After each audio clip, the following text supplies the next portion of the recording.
مجھے نہیں معلوم کہ یہ الفاظ کس نے لکھے ہیں، اگر وقت ہے تو سن لیں۔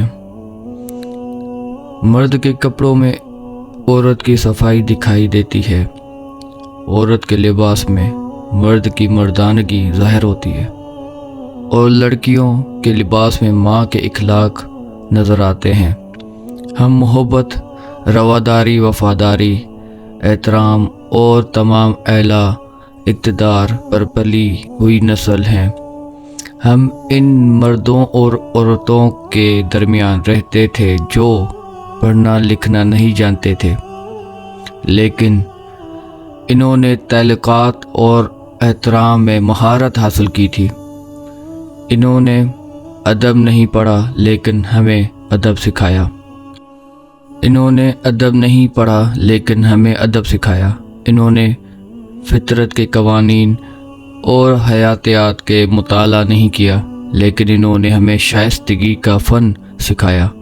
انہوں نے رشتوں کی ایک بھی کتاب نہیں پڑھی لیکن اچھا سلوک اور احترام سکھایا۔ انہوں نے مذہب کا گہرائی سے مطالعہ نہیں کیا لیکن ہمیں ایمان کا مفہوم سکھایا۔ انہوں نے منصوبہ بندی کا مطالعہ نہیں کیا لیکن انہوں نے ہمیں دور اندیشی سکھائی۔ ہم میں سے اکثر کو گھر میں اونچی آواز میں بولنے کی ہمت نہیں ہوئی۔ ہم وہ نسل ہیں جو گھر کے صحن میں بجلی بند ہونے پر ہم سو جاتے تھے۔ ہم آپس میں ایک دوسرے سے بات کرتے تھے مگر ایک دوسرے کے بارے میں بات نہیں کرتے تھے۔ میری دلی محبت اور تعریف ان لوگوں کے لیے جنہوں نے ہمیں یہ سکھایا کہ والدین کی عزت ہوتی ہے، استاد کی عزت ہوتی ہے، محلے دار کی عزت ہوتی ہے، رفاقت کی عزت ہوتی ہے اور دوستی کی عزت ہوتی ہے۔ ہم ساتویں پڑوسی کی عزت کرتے تھے اور بھائی اور دوست کے ساتھ اخراجات اور راز بانٹتے تھے۔